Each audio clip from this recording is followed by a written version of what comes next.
When I walked into my daughter's kitchen that Saturday morning and found her sobbing over a sink full of dirty dishes, I knew something was terribly, terribly wrong.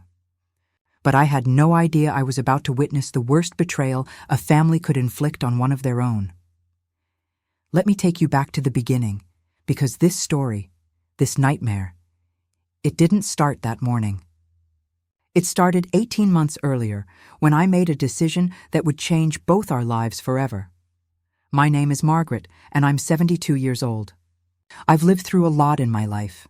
I raised my daughter Emma alone after my husband passed away when she was just 5 years old. I worked as a bookkeeper for 30 years, putting away every spare dollar I could, dreaming of a comfortable retirement where I wouldn't be a burden to anyone.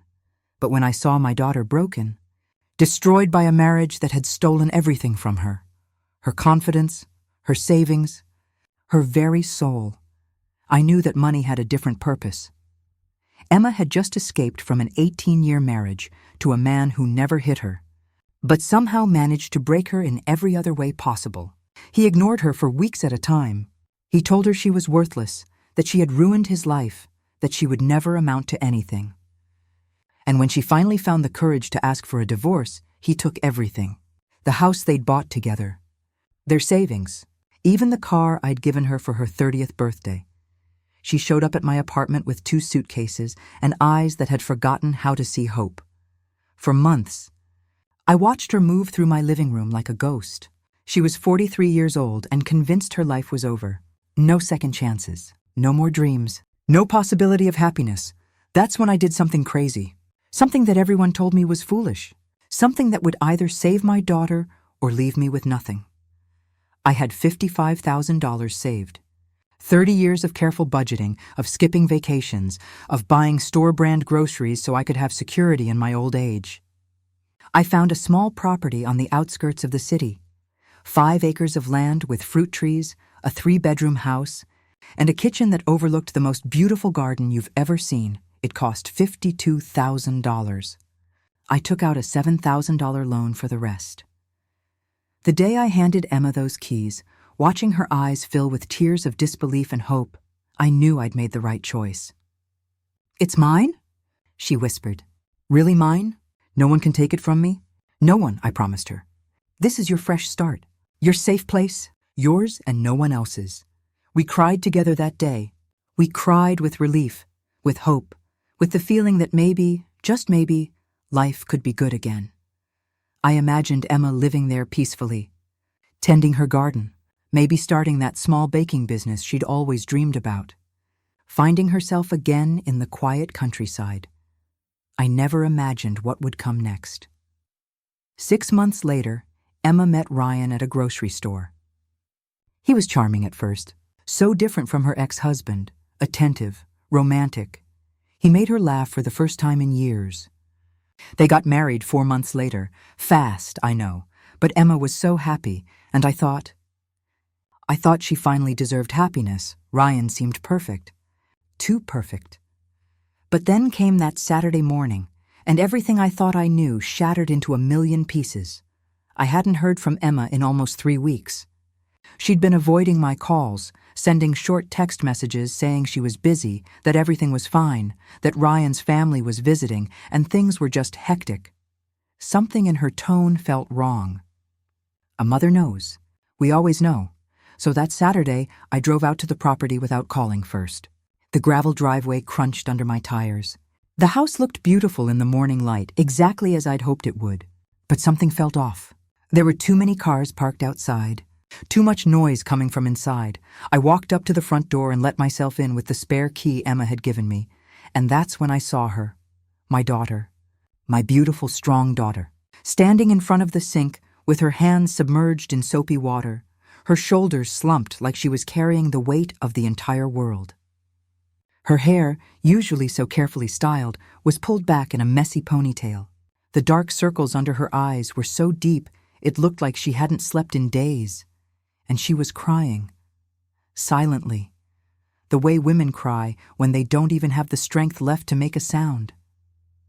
Behind her, sprawled across the furniture like they owned the place, were at least 8 people. Ryan's mother, Pamela, A woman who had looked at me from day one like I was an obstacle in her path. His two sisters, Madison and Brooklyn, with their shrill voices and laughter that sounded like mockery. The younger brother, Jason, with his wife and their two wild, screaming children running through the house. Completely unsupervised, and they were all barking orders at Emma. "Emma, where's the sugar? Emma, these eggs are cold. Make me new ones. Emma, bring me coffee. Make sure it's hot this time." My daughter moved back and forth like a robot, obeying every command, wiping every plate, enduring every disrespectful comment. And I, standing in the doorway, felt rage start to climb from the pit of my 72-year-old stomach. This was not what I had planned. This was not what I bought this home for. This was not my daughter's fresh start. This was her new prison, and I was about to burn it to the ground. Vivian! What a surprise! Pamela's voice cut through the chaos like a knife wrapped in honey. She didn't even bother to get up from the couch, just turned her head slightly and smiled at me with cold, calculating eyes. "We didn't know you were coming today." I forced myself to stay calm, even though every fiber of my being wanted to scream. "It's my daughter's property," I said evenly. "I can come whenever I like." Pamela's smile widened, but it wasn't kind. It was the smile of a woman who thinks she's already won. Of course. Although technically it belongs to your daughter and my son now. They're married after all. What belongs to one belongs to the other. I felt my skin prickle. This woman knew exactly what she was doing. She knew exactly which buttons to push. "Emma," I called, not taking my eyes off Pamela. "Come here, please." Emma looked up from the sink. Her eyes were red and swollen. She looked at me with a mixture of relief and fear, like my presence might save her, but also make everything worse. "I'm busy, Mom," she said, her voice cracking. "I need to finish cleaning up breakfast. Let someone else clean it," I said firmly. "Come here, now," Pamela laughed. Actually laughed in my face. "Oh, Margaret, don't be so dramatic. Emma's just helping with the chores. We're family, right? Families help each other." I looked around the room. Madison and Brooklyn were draped over the sofa watching TV with their feet on Emma's coffee table. Jason was outside smoking. The kids had left a trail of destruction. Toys, food, juice stains, all over the floor. And not one of them was lifting a finger to help. "How long have you all been here?" I asked, trying to keep my voice steady. 2 weeks, Pamela replied cheerfully, as if it were the most normal thing in the world. "And we'll be staying all summer. Ryan invited us. He said there's plenty of room, and why waste a beautiful property like this?" 2 weeks. My daughter had been living in this hell for 2 weeks and hadn't said a word to me. "And where is Ryan?" I asked. "He went out with his father to look at some land," Pamela said, settling deeper into the couch like it was her personal throne. "They'll be back for lunch. Speaking of which, Emma, it's almost 11. You should start preparing something. You know my son doesn't like to eat late." Emma nodded silently and started pulling pots out of the cabinet. Mechanical, robotic, broken.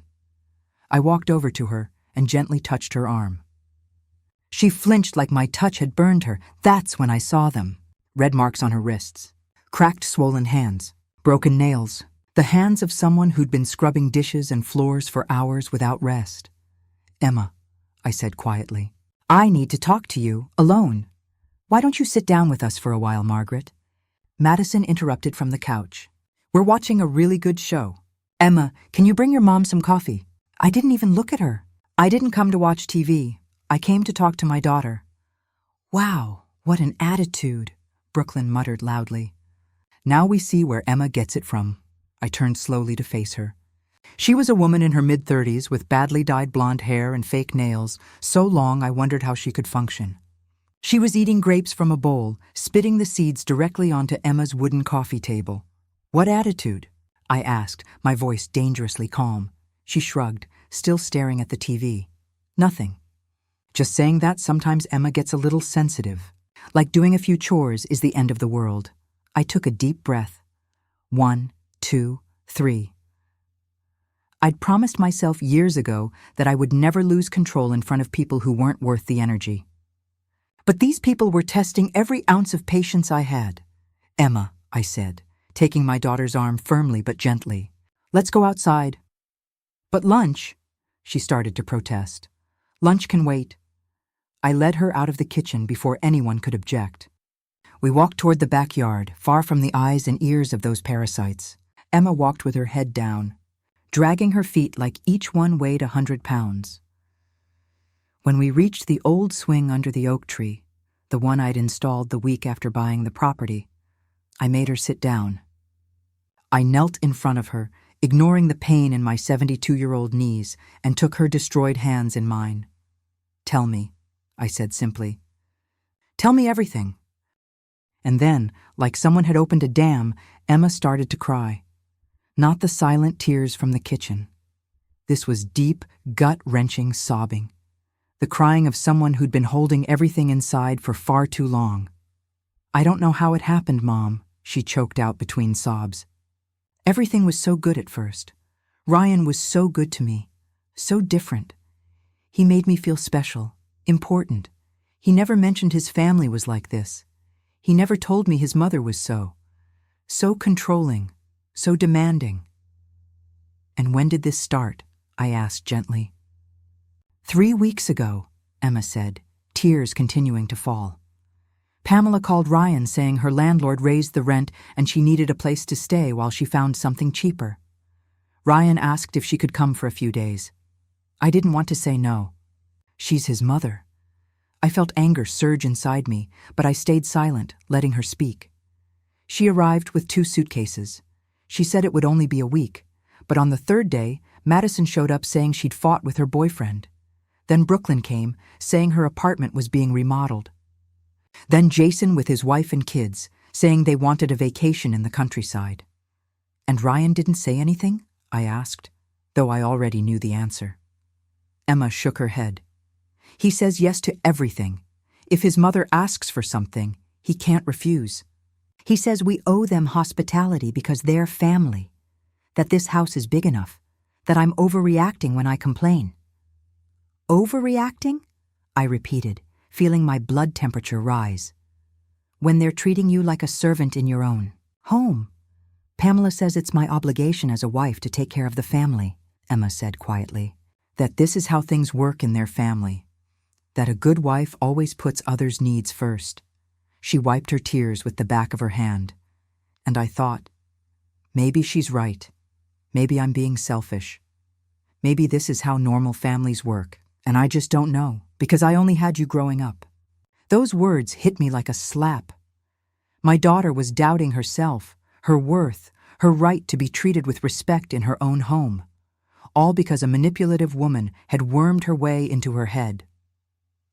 "Emma, look at me," I said, cupping her face in my hands. "Look at me." She slowly lifted her gaze. Her brown eyes, so much like mine, were filled with pain and confusion. "None of this is normal," I said firmly. "None of this is right. A family doesn't use you. A family doesn't exploit you. A family doesn't make you feel like a stranger in your own house." "But Ryan says—" "I don't care what Ryan says," I interrupted. "This house is not Ryan's. This house is yours. I put it only in your name. Remember? Only your name is on the deed. I made sure of that specifically so no one could ever take it from you. When I bought the property, I'd been very clear with my lawyer. I told him I wanted everything only in Emma's name. Not even I appeared as co-owner. I'd learned from my own marriage 40 years ago that a woman needs to have something that's completely hers. Something no one can touch. Something that gives her security and power. But we're married," Emma said, her voice small. "What's mine is his." "No," I said firmly. "This house is private property you acquired before the marriage. Legally, it's only yours. And that means you decide who stays and who leaves." I saw something change in my daughter's eyes. A tiny spark. Maybe hope. Maybe rebellion. "I can't kick them out, Mom," she whispered. "Ryan would never forgive me." "And is he forgiving you for being miserable?" I asked. "Is he defending you from his family?" Silence. A silence that spoke volumes. "Where are you sleeping, Emma?" I asked suddenly. She looked down. "On the small couch in the living room." "And your bedroom?" Pamela said she needed a comfortable bed for her back. "The master bedroom has the best mattress, so—" I couldn't listen anymore. I stood up with a determination I hadn't felt in years. "Get up," I told Emma, extending my hand. She looked at me, confused. "What are you going to do, Mom?" "I'm going to remind those people whose house this is." I marched back toward the kitchen with Emma following behind me. I could feel her trembling, probably terrified of what might happen. But I'd made my decision. I'd seen enough, heard enough, and I was not going to allow anyone, absolutely anyone, to treat my daughter this way. When we entered, the scene was exactly as I'd left it. Pamela on the couch like a queen, Madison and Brooklyn lounging watching TV, the kids running wild. The mess was worse than before. Juice spilled on the floor, crumbs everywhere, dirty dishes piled on every surface. "Emma, you're back," Pamela said without even looking at her. "Perfect. I need chamomile tea. Make sure it's piping hot this time. The one this morning was lukewarm." I planted myself in front of the television, completely blocking the screen. All eyes turned to me. "Excuse me," Madison said in that spoiled brat tone. "We're watching that." "Not anymore," I replied. I found the remote between the couch cushions and turned off the TV. "What do you think you're doing?" Pamela rose, her face transforming into a mask of indignation. "This is my daughter's house," I said, my voice calm but firm. "And I think it's time we had a conversation about rules." Pamela laughed, a humorless, scornful sound. "Rules? Margaret, I don't think you understand how things work. My son is married to your daughter. That makes us family. And family doesn't need rules to visit." "Visit?" I repeated, letting the word hang in the air. "That's an interesting word. A visit lasts 1 day, maybe 2, perhaps a weekend if you get along well, but you've been here for 2 weeks. That's not a visit, that's an invasion." Madison stood up, crossing her arms. "Look, lady, I don't know what Emma told you, but we're not invading. Ryan invited us. It's his house as much as hers." "No," I said, looking her directly in the eyes. "It's not. This house is solely in Emma's name. Ryan has no legal right to this property. Technically, he can't even invite anyone without her permission." I watched their expressions change. Confusion, surprise. Then something that looked like fear in Pamela's eyes. "That can't be true," she said slowly. "Ryan told us the house belonged to both of them. Ryan either lied to you or simply assumed something that isn't true." I turned to Emma. "Emma, tell your mother-in-law whose house this is." Emma swallowed hard, looking between Pamela and me. I could see the internal battle on her face, the fear of confrontation, but then something shifted. Her shoulders straightened, her chin lifted. "It's mine," she said, her voice shaky but audible. "My mother bought it for me before I met Ryan. It's only in my name." The silence that followed was thick and heavy.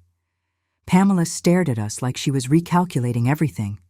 I could see the gears turning in her head, searching for a new strategy. "Well," she finally said with a forced smile, "that doesn't change anything, does it? Emma wants us here.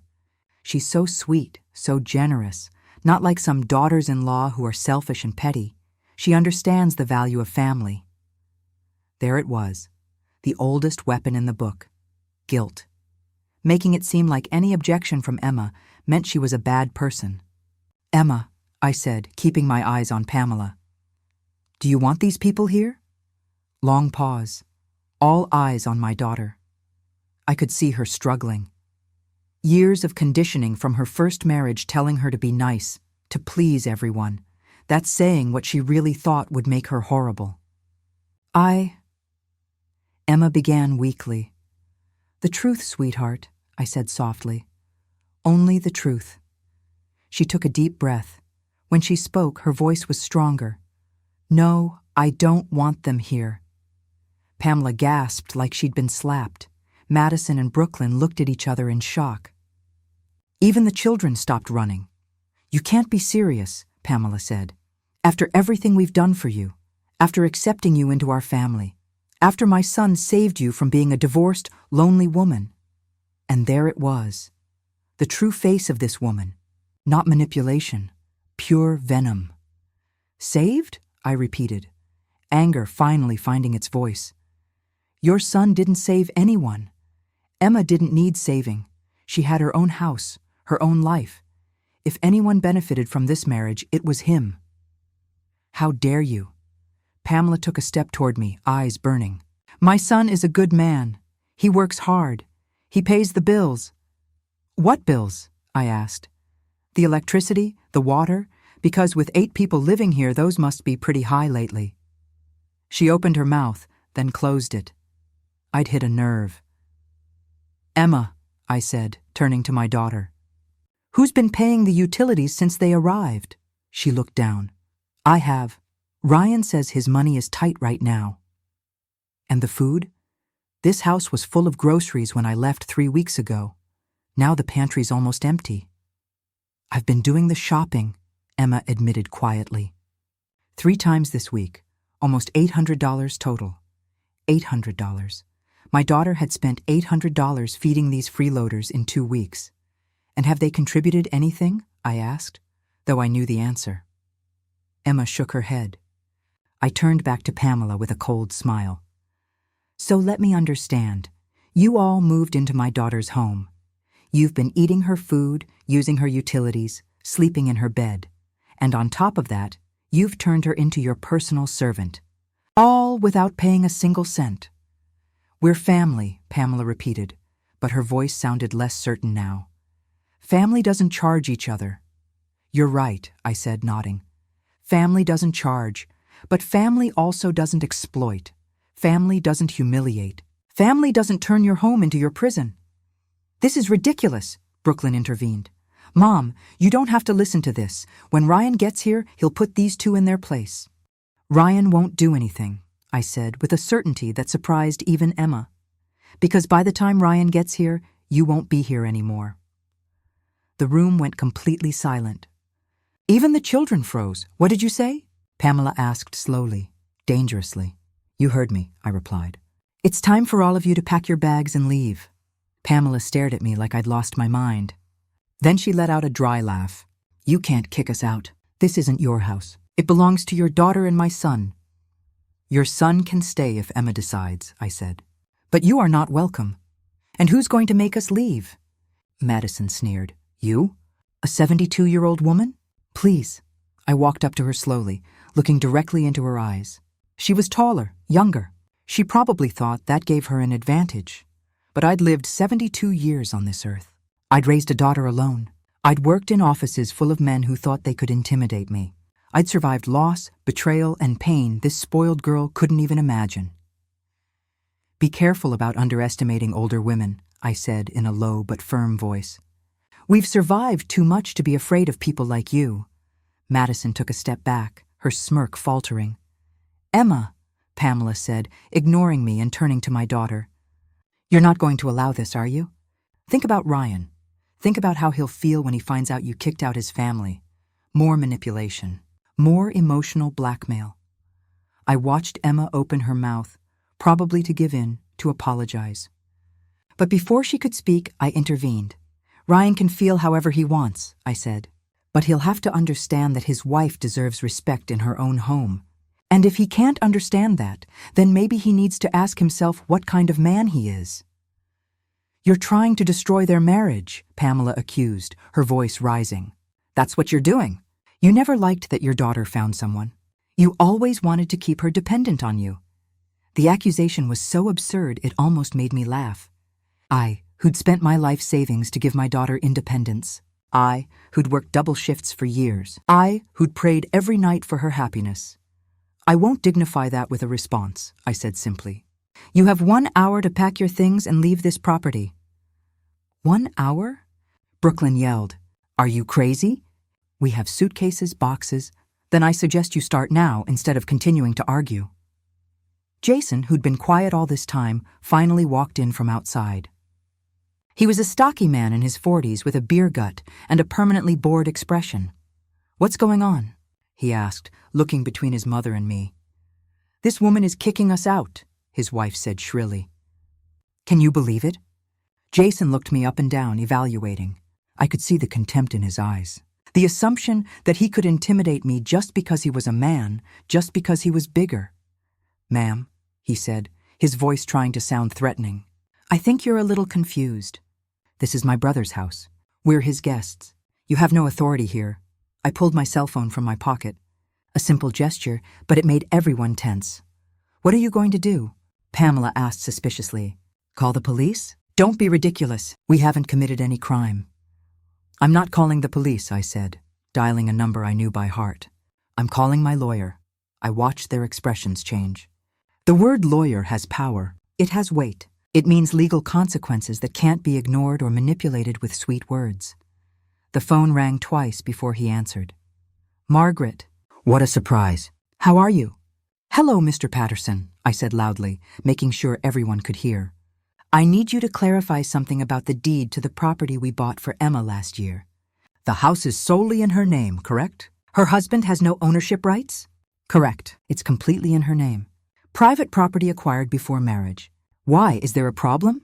"There are people on the property who refuse to leave when asked." "Can my daughter legally demand that they vacate?" "Absolutely. It's her private property. If she asks someone to leave and they refuse, that's trespassing. She can call the police and they'll escort them off." I looked at Pamela as she listened to every word. Her face had gone pale.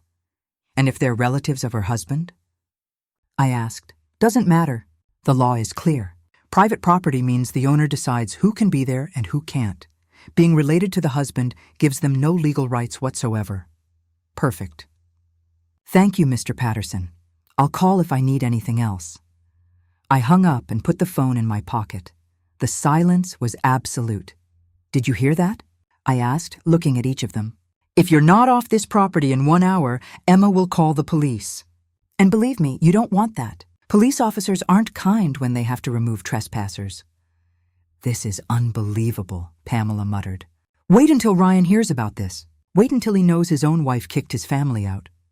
"Ryan is free to have his opinion," I said. "But this is the reality. His family has abused Emma's hospitality. They've turned her home into their personal hotel. They've spent her money, occupied her space, treated her like a servant. And now it's over." "We didn't do any of that," Brooklyn yelled. "Emma's overreacting like always." "She's so dramatic." "Dramatic?" I repeated, my voice dropping dangerously. "My daughter has destroyed hands from cleaning for you. She hasn't slept in her own bed in 2 weeks because your mother took it. She spent $800 on food you devoured without contributing a cent. And you call her dramatic?" Brooklyn opened her mouth, but nothing came out. Because she knew it was true. They all knew. "Mom," Emma said quietly from the kitchen entrance, "what's going to happen when Ryan gets here?" It was the question floating in the air. Ryan, the husband, the son. The man trapped in the middle.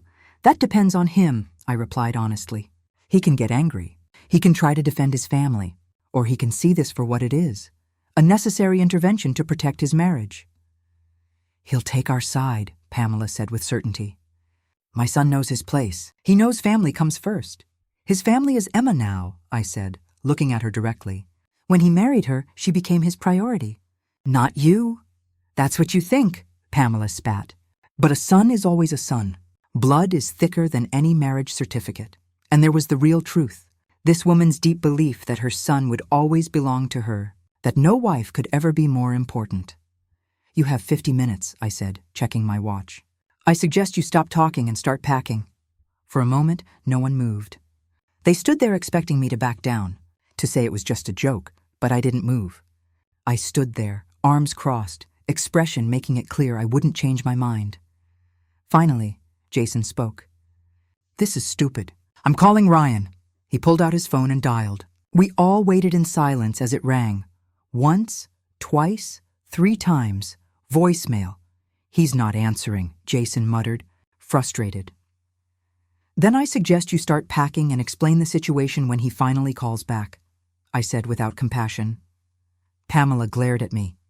If looks could kill, I'd be dead on the floor. But I'd faced worse looks. I'd faced bosses who yelled, doctors who gave bad news, bank officials who said I didn't qualify.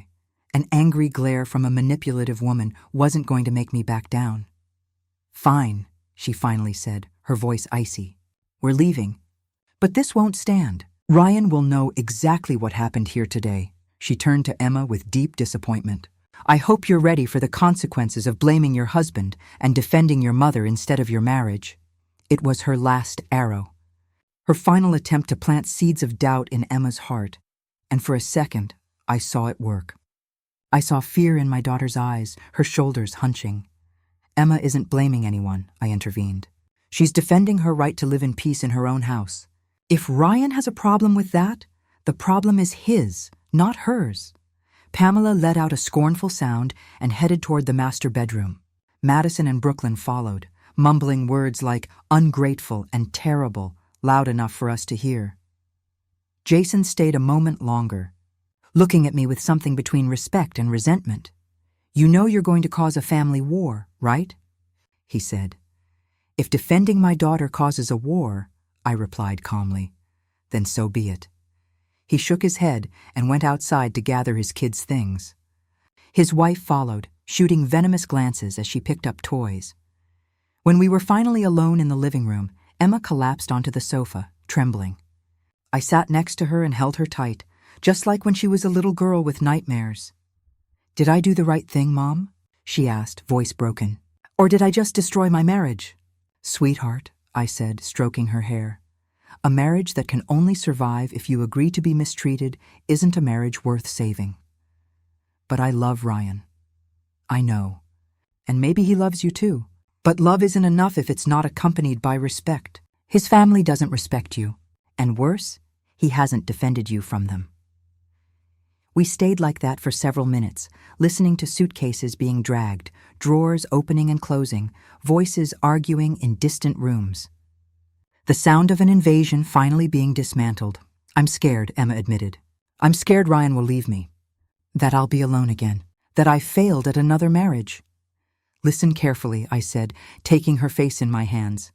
If Ryan leaves you because you didn't allow his family to mistreat you, then he did you a favor. Because it would mean he was never the man you thought he was, and you deserve better. But I'm 43, Mom. Who will want me at this age? I already failed once. You didn't fail at anything, I interrupted firmly. Your first husband was an abuser. That wasn't your fault. And if this marriage doesn't work, it won't be your fault either. The fault lies with men who don't know how to value the extraordinary women beside them. She leaned into my shoulder and cried, not silent crying, not hysterical crying. This was a cry of relief, of release, of years of holding it in because she had to be strong, had to keep peace, had to be the good wife. 30 minutes later, we heard vehicles arriving. My heart sped up. Ryan had arrived. Emma immediately tensed, quickly wiping her tears. It's okay, I said, squeezing her hand. I'm here. You're not alone. The door opened and Ryan walked in. He was a man of medium height, with hair graying at the temples. Behind him came his father, an older, quiet man who rarely said anything. What's going on here? Ryan asked, looking at the suitcases in the living room. Why are they packing? Are you going on vacation? Pamela stormed out of the bedroom like a hurricane, face red with fury. Ryan, thank God you're here. Your mother-in-law has gone crazy. She's kicking us out. Ryan looked at me, confused. Then at Emma. What? What's she talking about? Ryan, Emma began in a trembling voice. But I stood up and spoke for her. I asked your family to leave because they've been abusing Emma's hospitality for 2 weeks. Abusing? Ryan repeated like the word made no sense. They're my family. I told them they could stay as long as they needed. This isn't your house to make those invitations, I said calmly but firmly. What do you mean it's not my house? His voice rose. I'm Emma's husband. I live here. Of course it's my house. Living in a house doesn't legally make it yours, I explained. This property retrial continues solely in Emma's name. Private property she acquired before marrying you. You have no ownership rights over this land. I watched his face change as he processed information he clearly didn't know or had chosen to ignore. That doesn't matter, he stammered. We're married. What's hers is mine. Not in this case, I said, shaking my head. And even if it were legally shared, which it's not, you still wouldn't have the right to invite people who mistreat your wife in her own home. Mistreat. Ryan turned to his mother. What is she saying? Did you mistreat them? Pamela put on her best innocent victim face. Of course not, son. We've been nothing but kind to Emma. She's overreacting as always. You know how she is. How I am? Emma asked, standing up from the sofa, her voice stronger now. How am I, Ryan? Tell me. He remained silent, clearly uncomfortable being trapped between his mother and his wife. Am I overreacting when I cry because your mother sleeps in our bed and I sleep on the couch? Emma continued, voice trembling but firm.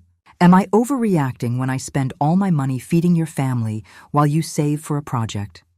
Am I overreacting when I wake up at 5 in the morning to cook breakfast for 8 people and go to bed at 11 after cleaning everyone's messes? Emma, you're being dramatic, Ryan said, but his voice sounded less convinced. No, Emma said, taking a step toward him. I'm not dramatic. I'm exhausted. I'm hurt, and I'm tired of you ignoring me when I tell you your family is hurting me. Ryan opened his mouth but found no words. I watched him look at his mother, then at Emma, then at me. He was searching for a way out, a way to resolve this without taking sides, but that option no longer existed. Ryan, Pamela said with a soft, manipulative voice, your wife is letting her mother destroy our family. Are you going to allow that? Are you going to let a stranger separate us? I'm not a stranger, I said with an icy voice. I'm the woman who bought this house for her daughter, the woman protecting her daughter from abuse. And if you see that as negative, then the problem is you. No one is abusing anyone, Pamela insisted. We're family. Families live together, help each other, share space. And what have you shared? Emma asked, her voice louder now, more confident. What have you contributed to this house besides more work for me? Silence. No one answered because there was no answer.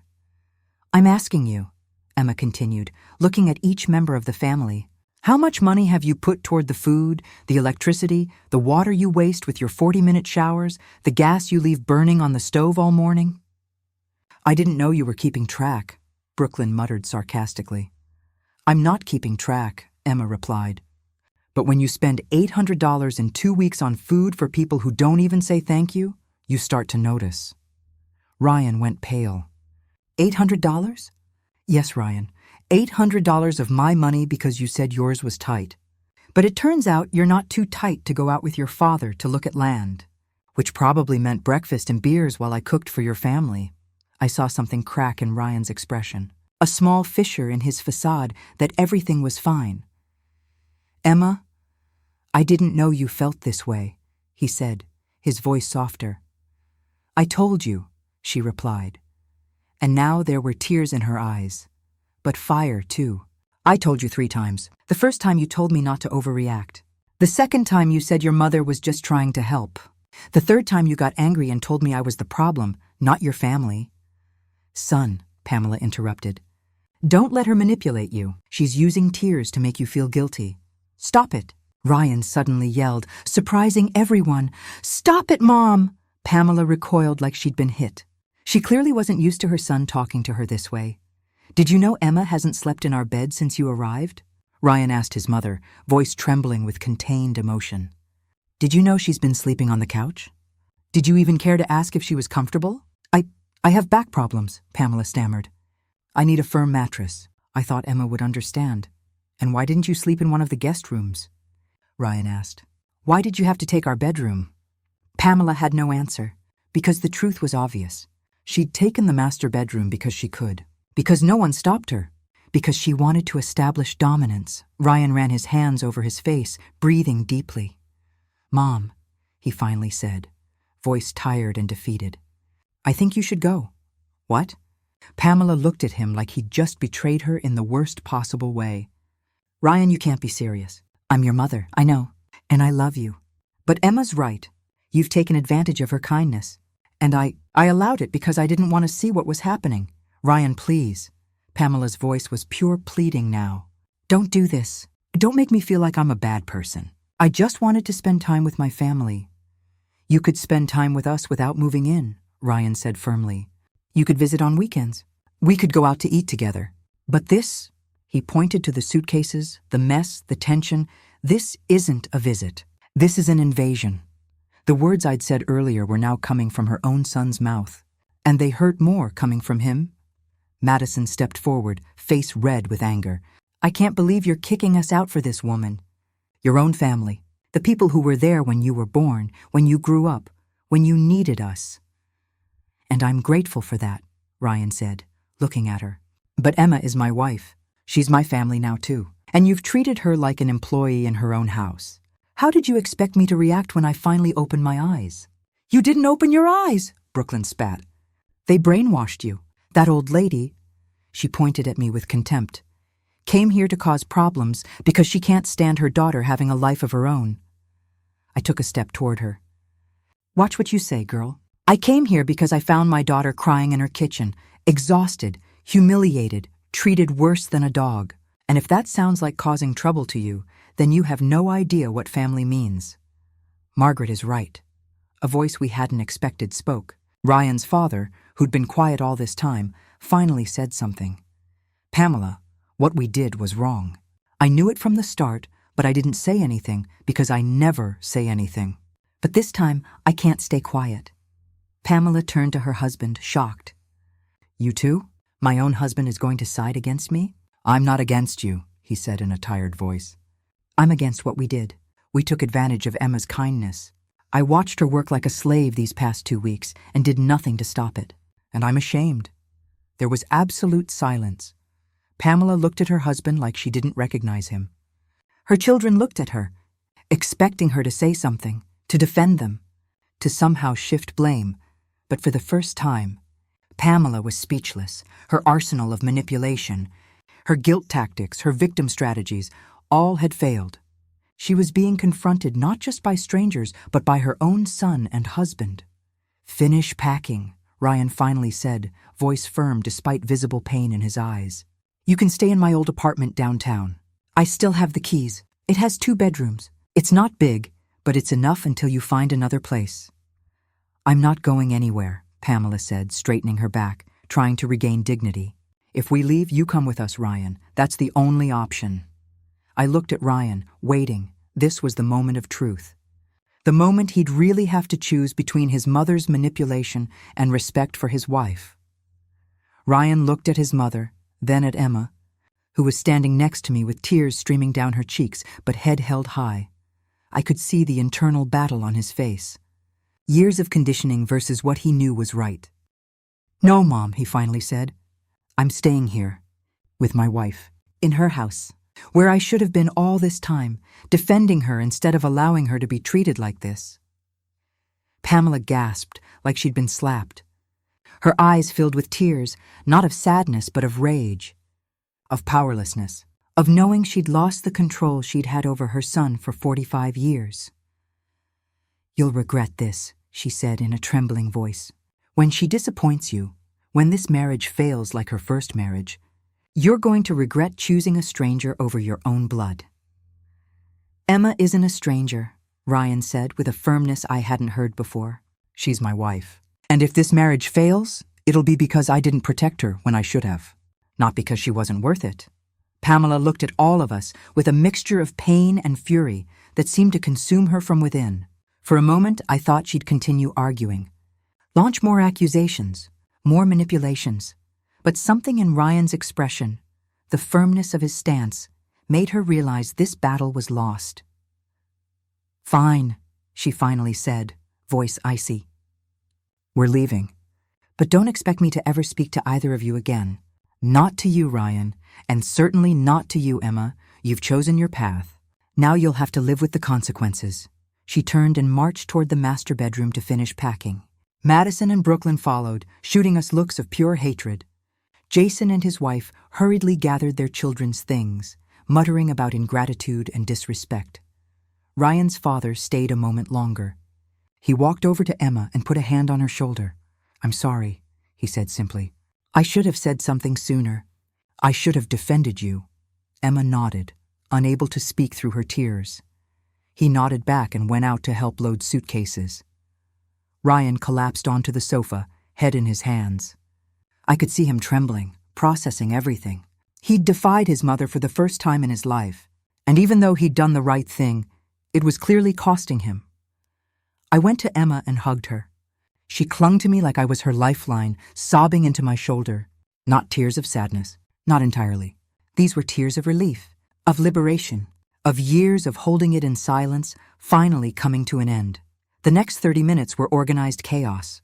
Suitcases being dragged, boxes being loaded, children crying because they didn't want to leave. Pamela moved through the house with the wounded dignity of a dethroned queen, collecting every little thing that belonged to her. At one point, Madison tried to take a decorative lamp from the living room. "That lamp stays here," I said firmly. "I bought it," Madison lied brazenly.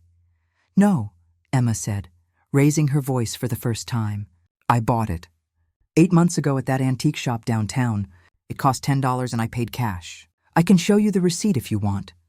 Madison released the lamp in fury and stormed out without another word.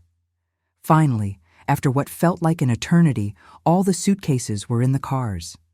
2 vehicles parked outside, Pamela's sedan and Jason's truck. The children were buckled in, still crying and asking why they had to leave. Pamela came out of the house for the last time, carrying her handbag.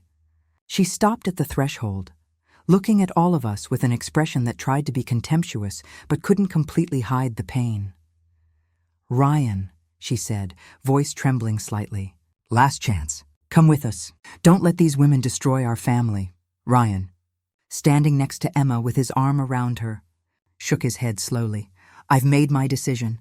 Mom, my place is here." Pamela pressed her lips into a thin line. "Then so be it. But when you realize your mistake, when you see that you chose wrong, don't come looking for me. This door closes today and it won't open again." "That's your choice," Ryan said, voice calm but firm. "I'm only choosing my wife. You're the one turning this into a war." Pamela didn't answer. She simply turned and walked to her car, back straight, head held high. Madison and Brooklyn got in with her. Jason, his wife, and their children got into the truck. Ryan's father was the last to get in, giving us one last apologetic look before closing the door. The engine started. The cars began moving slowly down the gravel driveway toward the gate. Emma, Ryan, and I stood on the porch, watching them drive away. No one spoke. We just listened to the crunch of tires on gravel, the sound of engines, and then silence when they finally disappeared. Emma was the first to move. She turned to Ryan and hugged him tightly, sobbing against his chest. He hugged her back, his own tears finally falling. "I'm sorry," Ryan whispered, again and again. "I'm so sorry, Emma. I should have listened to you. I should have defended you from the beginning." She couldn't reply. She just cried and clung to him like she was afraid he'd leave too. I let them have their moment. I stood on the porch, looking out at the empty driveway, feeling the weight of everything that had just happened. I didn't feel victorious. I didn't feel happy. I just felt tired, relieved, and hopeful that maybe, just maybe, this would mark a new beginning for my daughter. After several minutes, I walked over to them and placed my hand on Emma's shoulder. "Are you two okay?" I asked softly. Emma nodded, wiping her face. "Yes, Mom, I think so." Ryan looked at me with red eyes. "Margaret, I don't know what to say. You were right about everything and I was a coward." "You weren't a coward," I said honestly. "You were caught between 2 loyalties. That's not easy for anyone. The important thing is you finally made the right decision." "Do you think I did the right thing?" he asked uncertainly. "She's my mother, my family. Your family is Emma now," I said firmly. "And yes, you did the right thing. A mother who truly loves you would never put you in the position of choosing between her and your happiness. She forced you to choose, not you." He nodded slowly, processing my words. "It's going to take time," he said, "to process all this." "I know," I said. "And that's okay. Take all the time you need. But in the meantime, take care of your wife. She needs you now more than ever." "I will," he promised, looking at Emma with a tenderness that gave me hope. "I promise, Emma. I'll never let anyone treat you like that again. I'll never ignore you when you tell me something's wrong." Emma looked him in the eyes. "Really?" "Really," he said, taking her face in his hands. "You're the most important thing in my life. And I should have shown you that from the beginning." They kissed, a kiss full of apologies and promises, and I, feeling my work here was done, began walking toward my car. "You're leaving already, Mom?" Emma asked, separating from Ryan. "You two need time alone," I said. "To talk, to heal, to start over. But will you come tomorrow?" she asked in a small voice, still needing my presence. I'll come when you need me, I said, smiling. But for now, this is your house, your space, your life, and you need to live it without your mom watching every step. She nodded, understanding, but I saw tears shining in her eyes. Thank you, Mom, for everything, for defending me, for not letting me get lost. I'm never going to let you get lost, I said, hugging her one last time. That's what mothers do. We're there in the darkest moments, reminding our daughters who they truly are. I got into my car and started the engine. Before driving off, I rolled down the window and looked at them one last time. Ryan, I said, catching his attention, take good care of her, because if I ever find her crying in that kitchen again, next time I won't just kick out your family. I'll kick you out too. I wasn't joking, and he knew it. He nodded solemnly. It won't happen again. You have my word. Good. I started the car and began driving down the gravel path. In the rearview mirror, I could see them standing together on the porch, embracing, watching me drive away. They looked small in the distance, fragile, but also united in a way they hadn't been before. I drove back to the city with my mind full of everything that had happened. My hands trembled slightly on the steering wheel, not from fear but from adrenaline still rushing through my veins. I'd faced Pamela and her entire family. I'd defended my daughter in a way I never thought I'd have to do again. And though I felt exhausted, I also felt alive in a way I hadn't in years. When I arrived at my apartment downtown, it was almost evening. Streetlights were beginning to turn on. I could hear the familiar sound of traffic, voices of neighbors, the urban life that had been my home for so long. I made myself a cup of chamomile tea and sat in my favorite armchair, the one I'd bought 20 years ago, which knew every curve of my tired body. My phone rang. It was Emma. Mom. Her voice sounded different, lighter, freer. You made it home safely? Yes, sweetheart. I'm home having tea.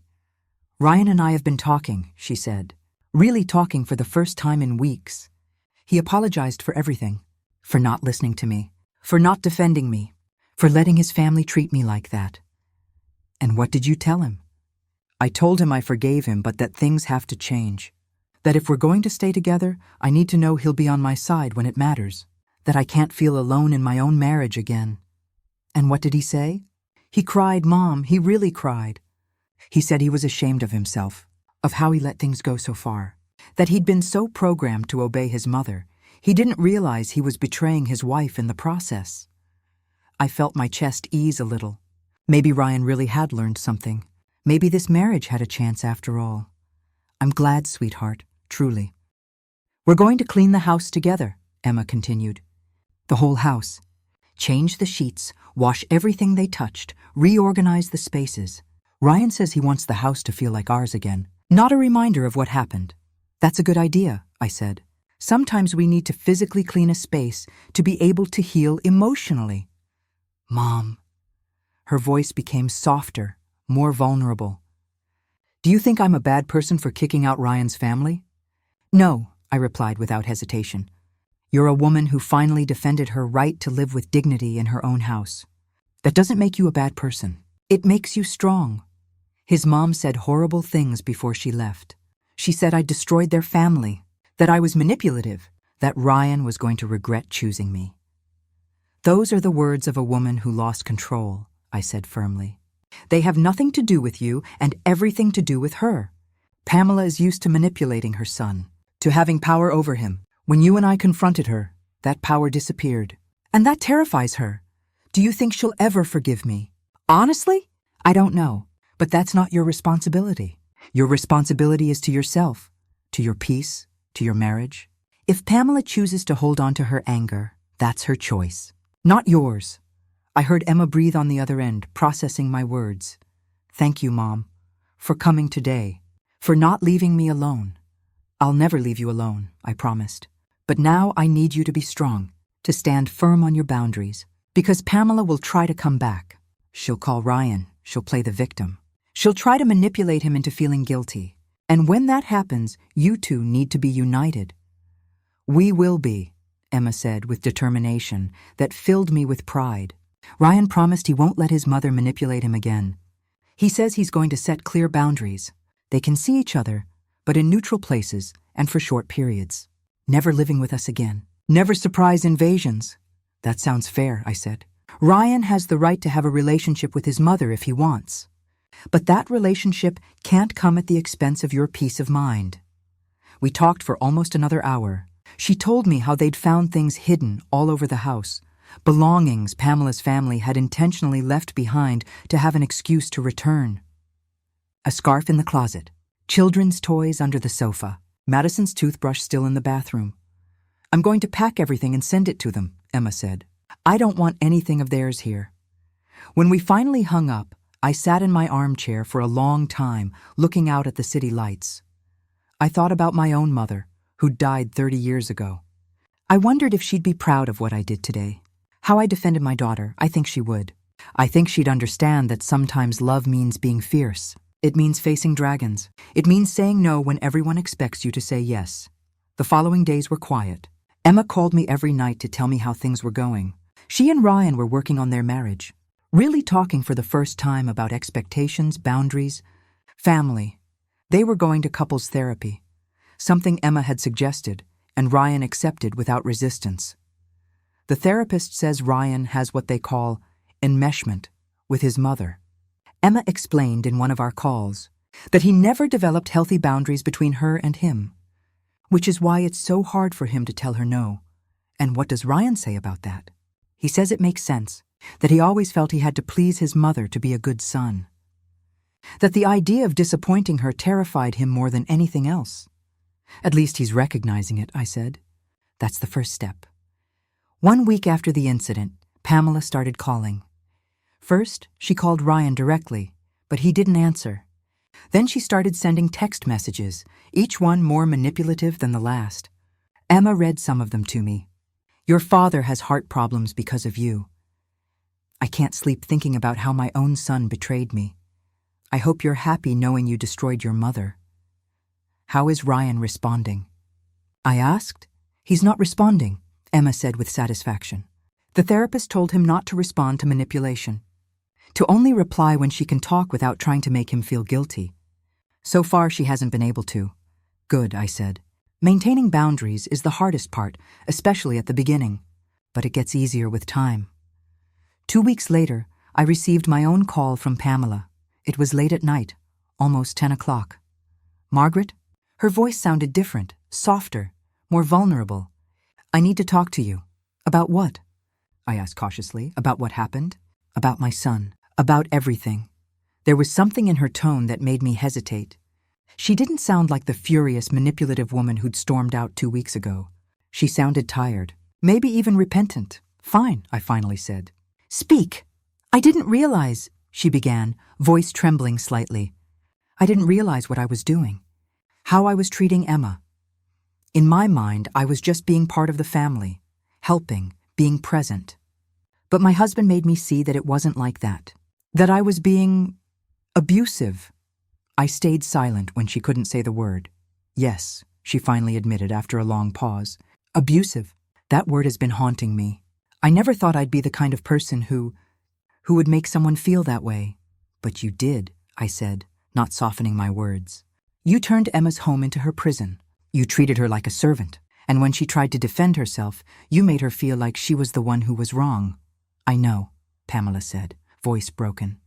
I know now, and I don't know how to fix it. Ryan won't answer my calls. Emma probably hates me. And I just want my son back. Then start by respecting his boundaries, I said firmly. Stop calling him 20 times a day. Stop sending messages trying to make him feel guilty. Stop making this about you and your pain and start acknowledging the pain you caused. But I'm hurting, Pamela said, voice breaking. It hurts not to be able to talk to my son. It hurts to know I lost him. You haven't lost him, I replied. But you will lose him if you keep doing the same thing. Ryan needs space. He needs time to heal and strengthen his marriage. And if you truly love him, you'll give him that time without conditions. And if he never forgives me, then you'll have to live with the consequences of your actions, I said without mercy. Just as Emma had to live with the consequences of your abuse for 2 weeks. Just as Ryan now has to live with the guilt of not defending her sooner. There was a long silence. I could hear her ragged breathing, her contained sobs. What should I do? she finally asked. How do I fix it? Start by writing him a letter, I suggested. Not a text message, not a call. A real letter where you take responsibility for your actions without excuses or justifications. Where you specifically acknowledge what you did wrong and how it affected Emma. And then you give him space to decide whether he wants to respond or not. And if he doesn't respond? Then you respect his silence and keep working on yourself. On understanding why you did what you did so you never do the same thing again. Okay, Pamela said in a small voice. I'll do it. I'll write the letter. Pamela, I said before hanging up. One more thing. If this is another manipulation, if you're trying to find a way to regain control over Ryan, I'm warning you now. It won't work. Emma and I are watching, and we won't let you hurt him again. It's not manipulation, she said quickly. I promise you. I just want my son back. And if that means changing, then I'll change. I hung up the phone, unsure whether to believe her. Time would tell. Manipulators can fake repentance, but they can't sustain it for long. Eventually, their true colors reappear. But there was something in her voice, a genuine brokenness that made me think maybe, just maybe, she was being sincere. 3 days later, Emma called to tell me Ryan had received a letter from his mother. It came in the mail, Emma said. 6 pages, handwritten. Mom, she apologized for everything. Every single thing. She specifically acknowledged how she treated me, how she took over our house, how she manipulated Ryan. She didn't make excuses. She didn't blame anyone else. She just apologized. And what did Ryan do? He cried, Emma said quietly. He read the whole thing out loud to me and we both cried. Because it was what he needed to hear, what we both needed. Are you going to respond? I asked.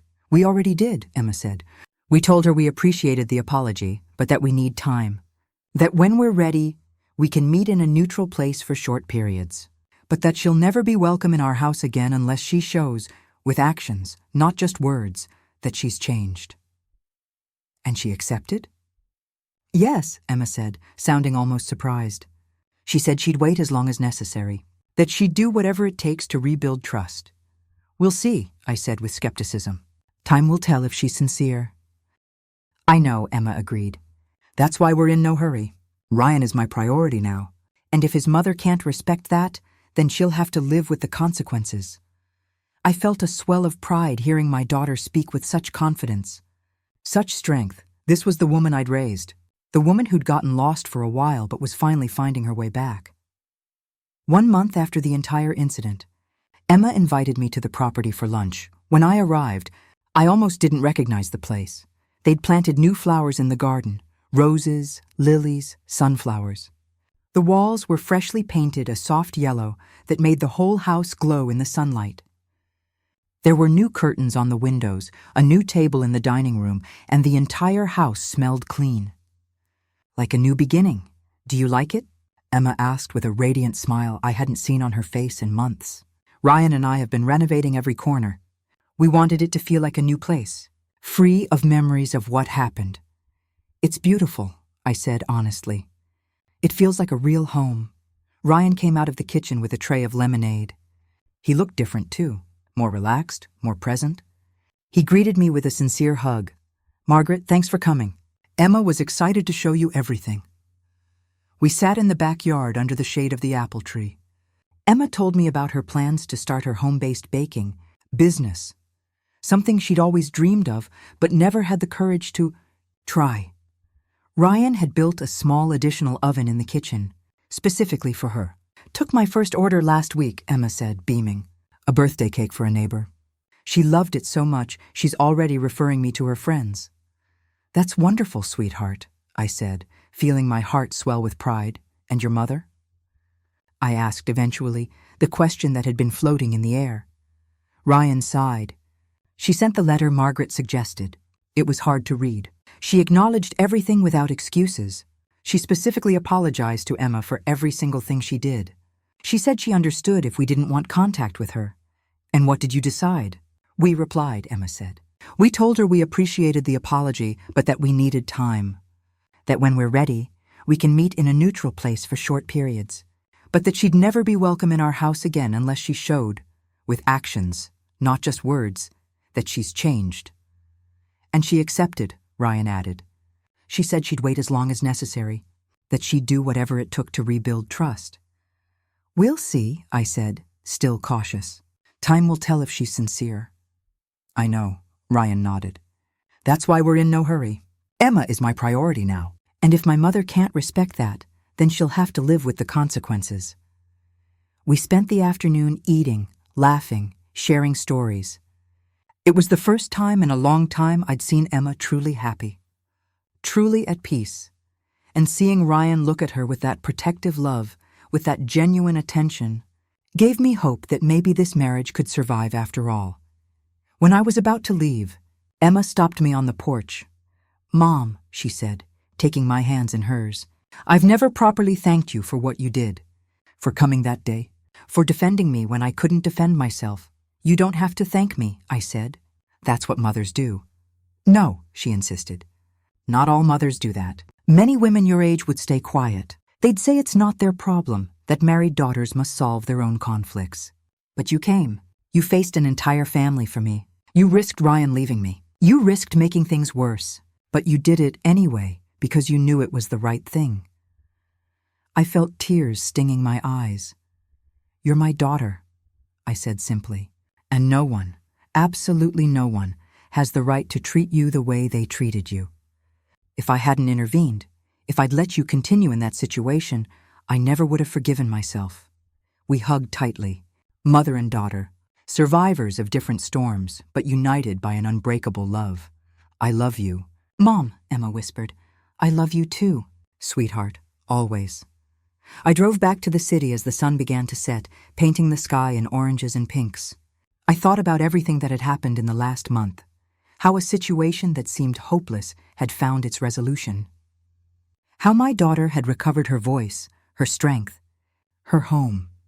I didn't know what would happen with Pamela, if she'd truly change or if she'd eventually revert to her true nature. But that didn't matter so much anymore.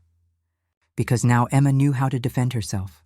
Ryan knew how to protect her, and I knew I'd done the right thing. There are moments in life when love means being kind and patient, and there are moments when love means being fierce and unbreakable. That day at the property, I'd been both. I'd been the mother my daughter needed in her darkest moment, and as I drove through the illuminated streets of the city, with the soft sound of the radio filling the silence, I allowed myself to feel something I hadn't felt in a long time. Pride. Pride in myself.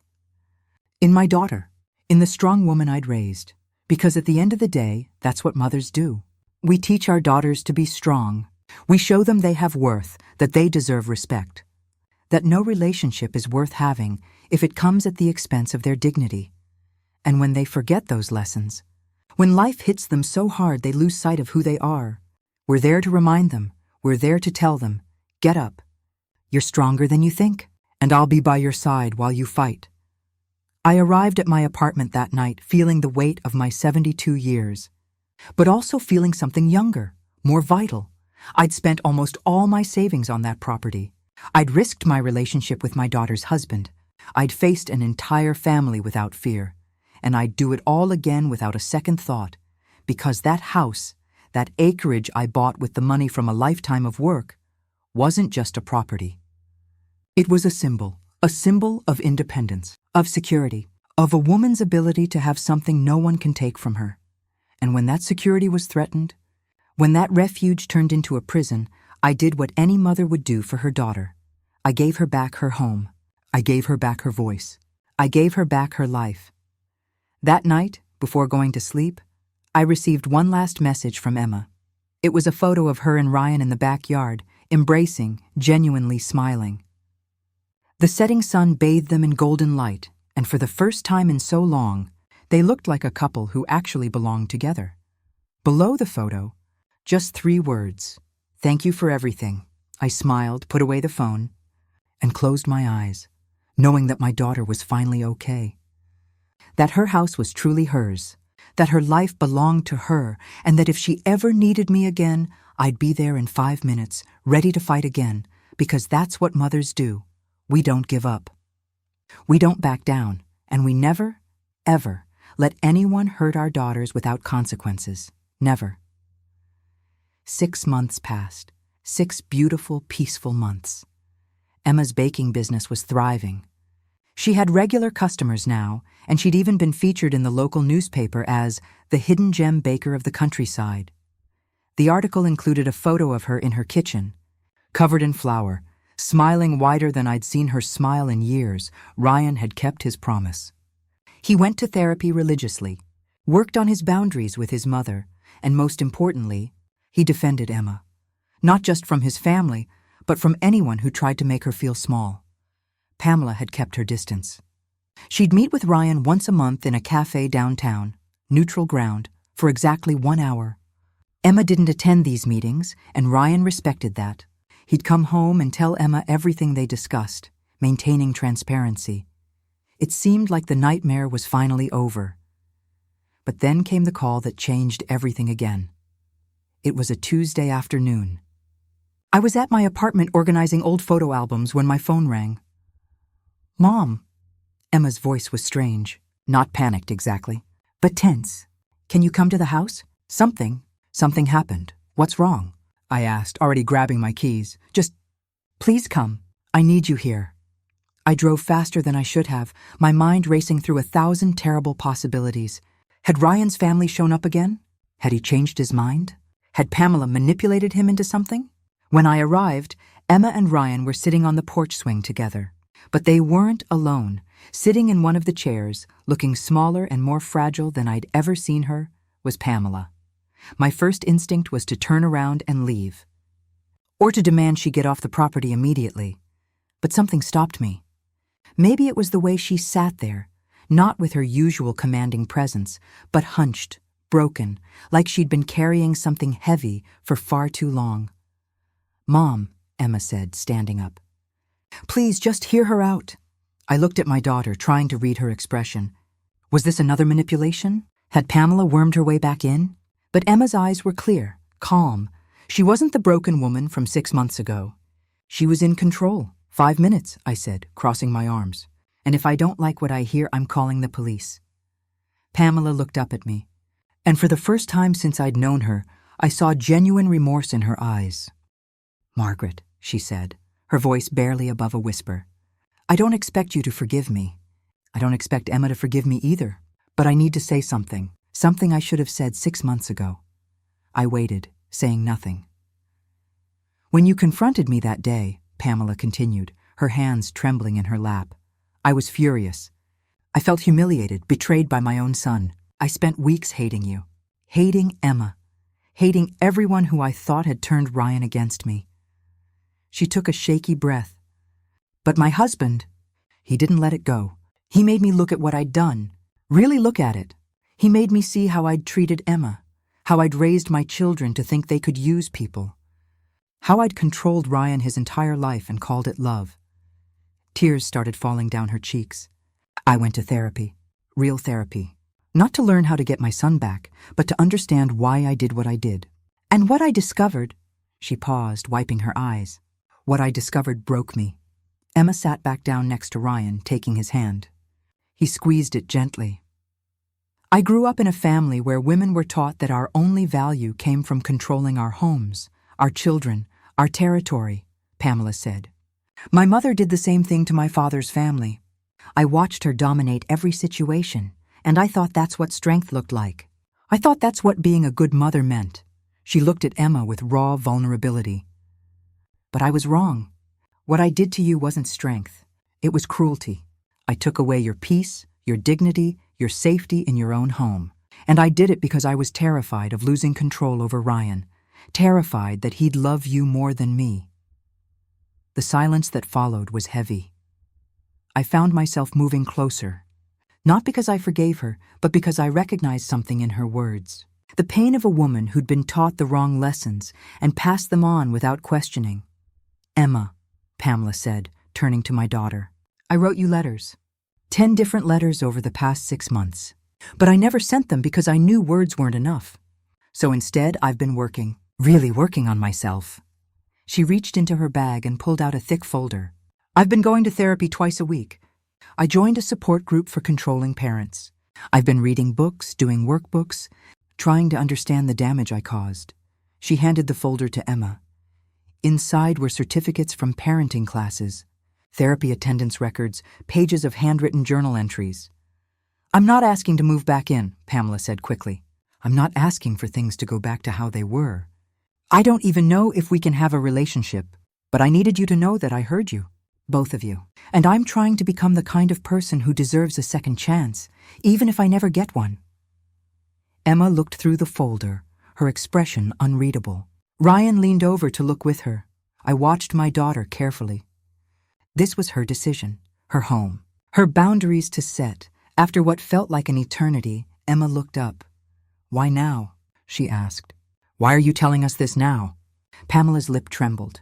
"Because my therapist helped me realize that accountability isn't about defending myself or explaining myself. It's about acknowledging harm and taking responsibility. And I've spent 6 months learning how to do that." She stood up slowly. "I don't expect forgiveness today, or tomorrow, or ever. But I wanted you to know that what you did 6 months ago, standing up to me, kicking me out, choosing yourself, it saved my life. Because it forced me to look at who I'd become. And I hated what I saw." Emma stood up too. For a long moment, they just looked at each other. Then Emma did something that surprised everyone, including herself. She extended her hand, not for a hug, not for immediate reconciliation, but for a handshake, a recognition, a first step. "Thank you for telling me this," Emma said quietly. "I'm not ready to forgive you yet, and I don't know if I ever will be. But I appreciate that you're trying." Pamela took Emma's hand with both of hers, tears streaming freely now. "That's more than I deserve. Thank you," she turned to Ryan. "I love you, son. And I'm sorry I taught you that love meant letting people walk all over you, or walking all over them. You deserve better." "Emma deserves better." Ryan stood and hugged his mother. Not the long, lingering embrace of before, but a brief, respectful one. "I love you too, Mom, and I'm proud of you for doing this work." Pamela nodded, wiped her eyes, and looked at me. "Margaret, you were right about everything. And though it hurt to hear it, you might have saved my relationship with my son. So, thank you." I didn't respond immediately. I was still skeptical, still protective, but I could see that something had genuinely shifted in this woman. "Actions speak louder than words," I finally said. "Keep doing the work, and maybe one day you'll earn back the trust you destroyed." "I will," Pamela promised. "I will." She walked to her car slowly, carrying the weight of 6 months of transformation and a lifetime of mistakes. Before getting in, she turned back one last time. "Emma, if you ever want to meet, neutral place, short time, your terms, I'll be there. But only when you're ready. No pressure." "No guilt," Emma nodded. "Maybe someday, but not yet." "I understand." We watched Pamela drive away, her car disappearing down the same gravel driveway where 6 months ago I'd watched an invasion retreat.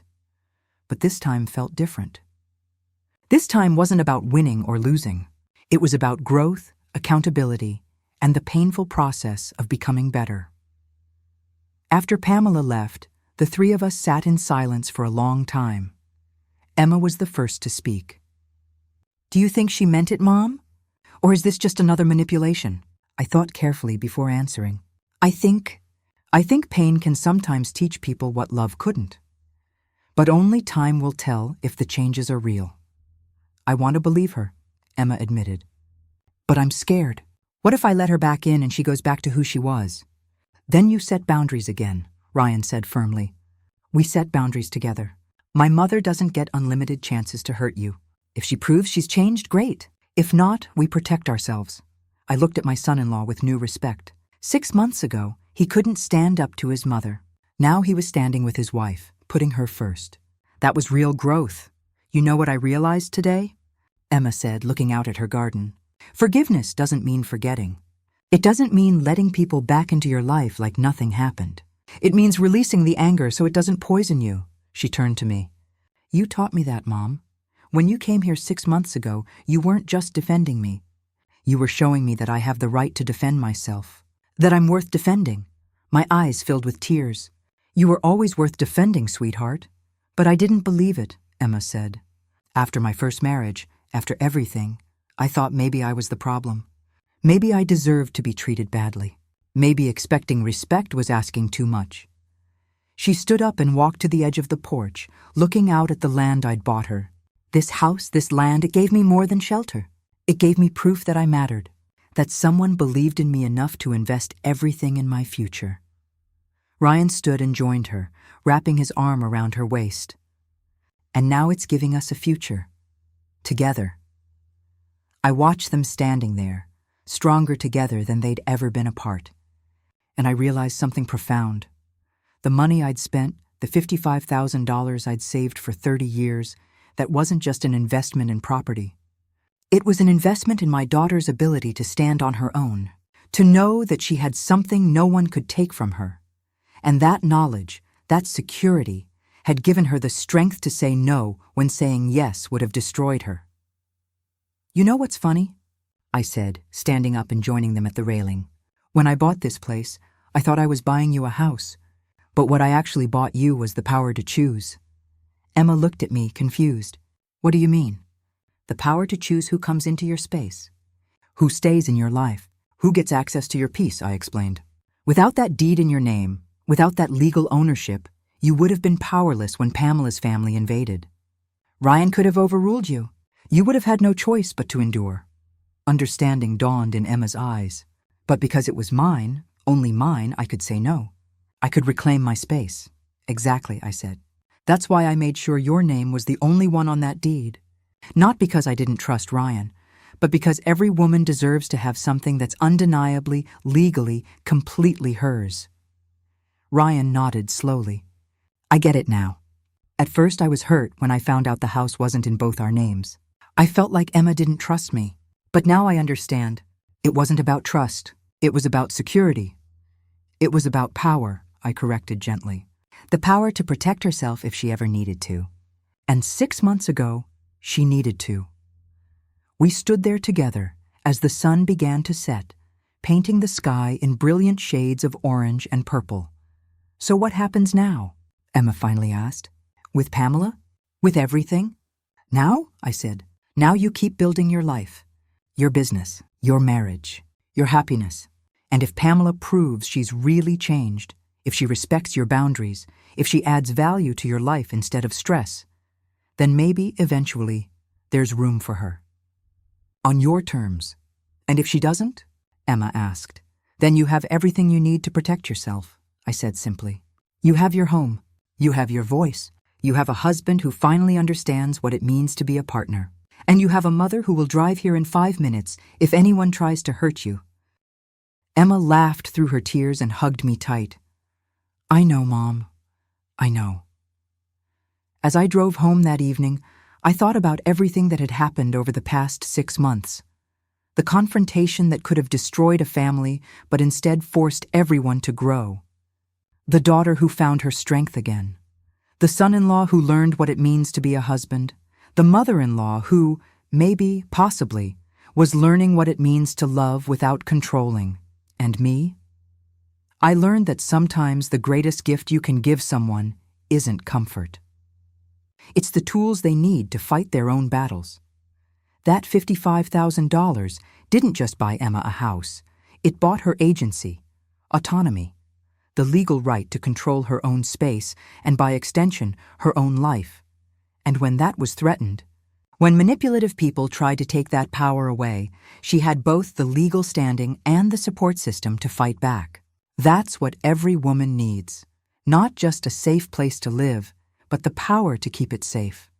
Not just people who love her, but people who will stand with her when she has to be fierce. Not just hopes and dreams, but concrete proof, in the form of a deed, a bank account, a skill, a business, that she can survive on her own if she has to. Because the truth is, you can't truly choose to stay in a relationship unless you have the power to leave. You can't truly feel safe unless you have the tools to protect yourself. You can't truly be equal in a partnership unless you have something that's entirely your own. That night, I added a note to my will. Not much had changed. Emma was still my sole heir, but I added a letter to be read after I'm gone. In it, I wrote, "To my daughter Emma, this house was never just about 4 walls and a roof. It was about giving you the power to say no, to choose, to protect yourself. I hope you never need to use that power the way you did 6 months ago. But if you ever do again, remember, you are strong enough. You are worth defending. And you never, ever have to accept less than you deserve. Pass this lesson on to your children. Teach your daughters that they need something of their own. Teach your sons that real love means respecting boundaries, not controlling others. And if anyone ever tries to make you feel small, remember the day we stood together and said, "Not in this house. Not anymore. With all my love, Mom." 1 year after the day I found Emma crying in her kitchen, I received an invitation in the mail. It was printed on beautiful cream-colored cardstock with elegant gold lettering. "You are invited to the grand opening of Emma's Country Kitchen, where every bite tells a story of resilience." My daughter had done it. She'd turned her pain into purpose, her trauma into triumph. Her little baking business had grown so much that she was opening an actual bakery on the property. A small building Ryan had helped her construct at the edge of the garden. The grand opening was everything I'd hoped for Emma.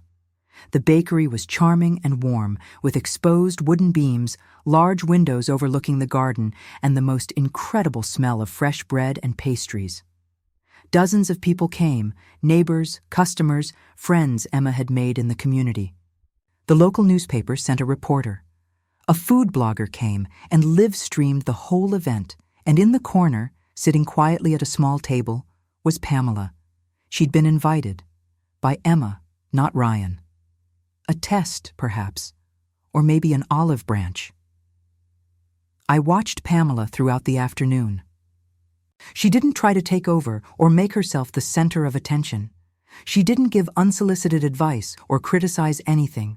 She simply sat there, watching her son and daughter-in-law celebrate their success, tears of what looked like genuine pride in her eyes. At one point, Emma walked over to her with a small box. "I made these for you," Emma said, handing her the box. "Your favorite, lemon lavender cookies." Pamela opened the box with trembling hands. "You remembered." "I remember a lot of things," Emma said quietly, "the good and the bad. I'm choosing to focus on building new good memories. If you want to be part of that, there's space, but only if you can respect the boundaries." "I can," Pamela said quickly. "I will." "Thank you, Emma, for giving me a chance." Emma nodded and moved on to greet other guests, leaving Pamela sitting there with her box of cookies, crying softly. Later, as the sun began to set and guests started leaving, Emma pulled me aside. "I need to show you something," she said, leading me to the back of the bakery. There, mounted on the wall in a beautiful frame, was the deed to the property. My original purchase document showing Emma's name, and only Emma's name, as the owner. Below it, a small plaque read, "This house, this land, this business, built on the foundation of a mother's love and the lesson that every woman deserves something that's undeniably hers." I felt tears streaming down my face. "I wanted everyone who comes here to see it," Emma said. "To know that this place exists because you believed in me when I didn't believe in myself. Because you gave me the tools to protect myself. Because you taught me that I'm worth defending." She turned to face me fully. "But more than that, I want other women to see it and ask questions. I want to tell them the story. I want them to know that they deserve security, independence, and the legal right to control their own lives. I'm starting a foundation," she continued, excitement building in her voice. "With part of the profits from the bakery, it's going to help women leaving abusive relationships, not just with shelter or counseling, though that's important, but with legal help to ensure their names are on deeds, their money is in their own accounts, their businesses are registered in their names." My hand flew to my mouth. "Emma, you didn't just save me, Mom," she said, taking my hands. "You showed me a blueprint for how to help other women save themselves, and I'm going to spend the rest of my life paying that forward." We stood there, crying and hugging while Ryan took photos and guests clapped, even though they didn't know the full story of what we'd been through to get to this moment. As I drove home that night, I thought about the journey we'd taken, from that horrible Saturday morning when I found Emma broken and crying, to this beautiful evening celebrating her triumph. From a daughter who'd lost herself in trying to please everyone to a woman who'd found her voice and her power. From a marriage that was suffocating her to a partnership built on mutual respect and clear boundaries. From a manipulative mother-in-law who believed control was love to a woman who was, slowly, painfully, learning what real love looks like. And from a 72-year-old mother who'd spent her life savings on a piece of land to a 73-year-old grandmother-to-be, Emma had whispered that secret to me earlier, who knew without a doubt that it was the best investment she'd ever made. Because at the end of the day, that's what real love looks like. Not pretty words or grand gestures, but showing up in the hard moments, standing firm when everyone else wants you to back down, investing in someone's independence instead of their dependence on you, teaching the people you love that they're strong enough to protect themselves, and then standing beside them while they do it. That's what I did for Emma. That's what Emma is doing for other women, and that's what we'll teach the next generation. Because the greatest gift we can give our daughters isn't a safe place to hide. It's the strength to stand, the voice to speak, and the power to say, not in my house, not anymore, never again. Sometimes love means being gentle, and sometimes love means being fierce. But always, always love means giving people the tools they need to protect themselves, the support they need to be strong, and the reminder that they are worth defending. True security isn't just about having a safe place. It's about having the legal power, financial independence, and emotional strength to keep that place safe from anyone who would abuse it. And when we invest in someone's independence, not their dependence on us, we give them the greatest gift of all, the power to choose their own path, protect their own peace, and never accept less than they deserve. That's what mothers do. That's what families should do. That's what love really means.